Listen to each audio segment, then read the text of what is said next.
ही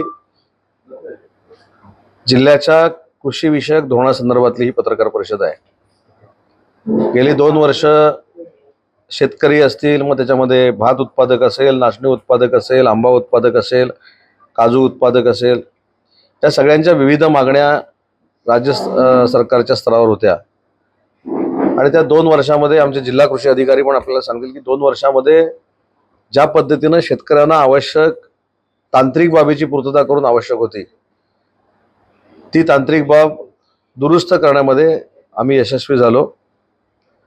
सगळ्यात महत्त्वाची गोष्ट आपल्याला आठवत असेल, मागच्या आंब्याच्या काजूमध्ये आपण मला एक प्रश्न विचारला होता की सिंधुदुर्ग आणि रत्नागिरी याच्यामध्ये पीक विम्याचा जो हप्ता आहे तो तिकडे 8,500 आहे आणि इकडे 13,500 आहे। ही तफावत आपण भरून का काढत नाही? तर शासनानं आता निर्णय घेतलेला आहे की पीक विम्याचा हप्ता जो होता तो जसा सिंधुदुर्ग जिल्ह्याचा 8,500 होता तसाच्या तसा रत्नागिरी जिल्ह्याचा देखील करण्याचा निर्णय हा अतिशय शेतकऱ्यांच्या दृष्टीने महत्त्वाचा घेतलेला आहे। दुसरं आपल्याला माहिती असेल की नुकसान भरपाईची आपली तारीख जी आहे संरक्षण विम्याची ही 15 मे होती। आणि विशेषतः मला असं वाटतं की आंबा बागायतदारांनी मुंबईच्या मीटिंगमध्ये अशी मागणी केली होती की 15 तारीख ही त्यांना सुटेबल नाही, ती 31 मे पर्यंत त्याची मुदतवाढ करावी। तर विमा संरक्षणाची 15 तारखेपर्यंतची जी मुदत होती ती 31 मे करण्याचा निर्णय महाराष्ट्र सरकारनं घेतलेला आहे। त्याच्यानंतर अजून एक महत्त्वाची नारळ बागायतदार आणि सुपारी बागायतदारांची मागणी होती की फळपीक विम्यामध्ये नारळ आणि सुपारी याचा समावेश करावा। तर तो देखील ऐतिहासिक निर्णय महाराष्ट्र शासनाने घेतला आणि नारळ आणि सुपारी ही आता पीक विम्यामध्ये समाविष्ट करण्यात झालेला आहे। तसेच प्रत्येक गावात आपल्याला आठवतं भरपूर वर्ष चालू आहे की तहसीलदार ऑफिसला यंत्र असल्यामुळे पाऊस कुठं पडलाय काय पडलाय हे कळत नाही। त्याच्यामुळे एक धोरणात्मक निर्णय सरकारने घेतला की प्रत्येक गावामध्ये पर्जन्यमान मापक यंत्रणा उभी करण्याचा निर्णय हा सरकारने घेतलेला आहे। त्याच्यामुळे भात पीक असू दे, नाचणी असू दे, फणस असू दे, काजू असू दे, कोकम असू दे, कुठचंही पीक जे आपल्याकडे आहे त्याचा 65 मिलीमीटरच्या बरोबर ना 65 मिलीमीटरच्या पावसाच्या नंतर आपण अतिवृष्टी मानतो आणि तो कुठे आपल्याला सापडत नव्हता, ते आता अचूक सापडण्यासाठी ही यंत्रणा आपण सुरू केलेली आहे। कृषी विभागामार्फत अजून एक आपण योजना सुरू केली, ती म्हणजे मागेल त्याला काजू। हे काजूचं झाड, मागेल त्याला काजूचं झाड 2000 हेक्टरवर आपण ही काजूची लागवड आपल्या जिल्ह्यामध्ये करतोय। त्याच्यामधल्या टेक्निकल बाबी तुम्हाला जिल्हा कृषी अधिकारी नंतर सांगतील की 2000 हेक्टरवर ही लागवड केल्यानंतर आपल्यामध्ये कशा पद्धतीनं आर्थिक क्रांती होणार आहे आणि या योजनेला देखील प्रचंड उदंड प्रतिसाद आपल्या जिल्ह्यामध्ये मिळतोय। आपण याच्या अगोदर आपण अशी एक योजना राबवली होती की मागेल त्याला खैराचं झाड, आणि त्याला देखील एवढा रिस्पॉन्स मिळाला की त्याची देखील आर्थिक उन्नती त्या शेतकऱ्याची कशी होईल तुम्हाला 3 वर्षानंतर कळणार आहे। त्याच्या पुढे जाऊन मागेल त्याला नारळाचं झाड ही योजना सिंधुरत्न योजनेतनं सबसिडी देऊन आणण्याचा आमचा विचार आहे। ते देखील आम्ही पुढच्या महिन्यामध्ये त्याचा निर्णय घेऊ। आंबा काजू नुकसान भरपाईच्या बाबतीमध्ये जो निर्णय झाला होता तो 98 कोटी रुपये आपल्याकडे जमा झालेले आहेत आणि त्याचं वाटप देखील बरोबर ना सुरुवात झालेली आहे। त्याच्यानंतर पीक विम्याचा जो विषय होता ते देखील विम्याच्या संदर्भात 88 कोटी रुपये मंजूर झालेत। 28,000 ते 30,000 शेतकऱ्यांना याचा फायदा मिळणार आहे।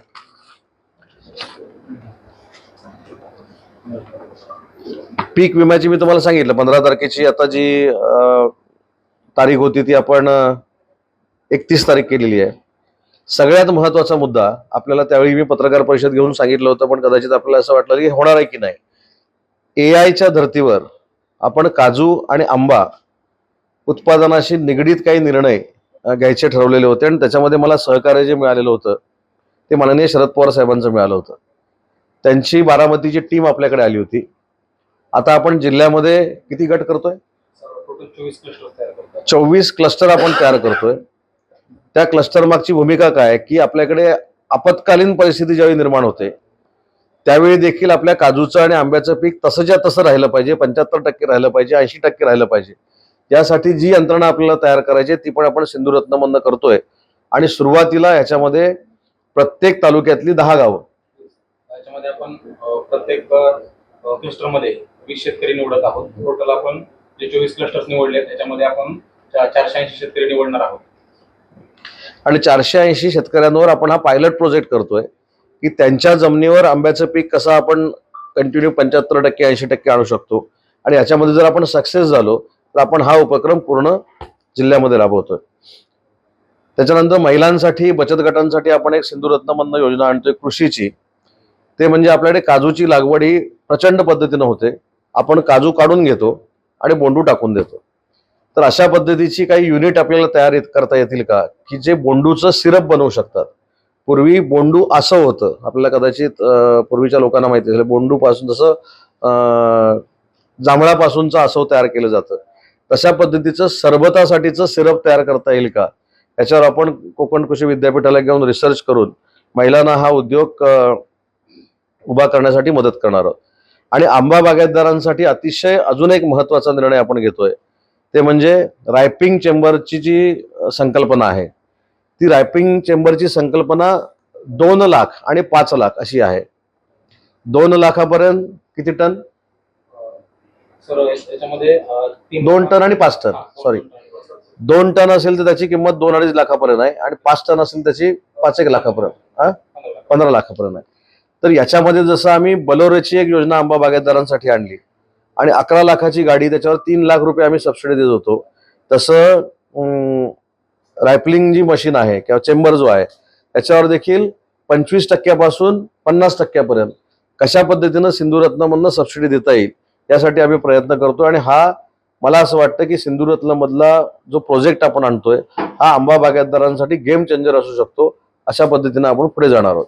त्याच्यामुळं आपण रस्त्याची कामं करतो, आपण साखवाची कामं करतो, आपण विमानतळाचं काम केलं, याच्यापेक्षा कृषीवर देखील या जिल्ह्यामध्ये नक्की आपण काय करतोय हे आपल्याला कळलं पाहिजे. म्हणून काल मी कृषी विभागाची आढावा बैठक घेतली आणि माझं त्याच्यामध्ये असं मत आहे की जे निर्णय महाराष्ट्र शासनाला घ्यायला पाहिजे होते, अगदी मग तो 13,500चा 8,500 विम्याचा हप्ता करणं, 15 मेचं 31 मे करणं, रॅपलिंग मशीन चेंबरसाठी पैसे उपलब्ध करून देणं, या सगळ्या गोष्टी आपण अतिशय चांगल्या पद्धतीनं करणार आहोत. आणि अजून एक काल माझ्याकडे काही लोकांनी मागणी अशी केली की बॅलन्स शीट आंबा बागायतदारांची, काजू व्यापाऱ्यांची किंवा कोणाची व्यापाऱ्यांची तपासून आपल्याला जर मोठ्या गाड्या सबसिडीवर देता आल्या, आयशर सारख्या किंवा तर त्याच्या दृष्टीनं देखील सिंधुरत्नमधनं त्या योजनेचा अध्यक्ष म्हणून मी विचार करणार आहे. आणि याच्यातनं वैयक्तिक लाभाच्या योजना ह्या सिंधुरत्नमध्ये असल्यामुळं अनेक शेतकरी स्वतःच्या पायावर उभे राहू शकतात.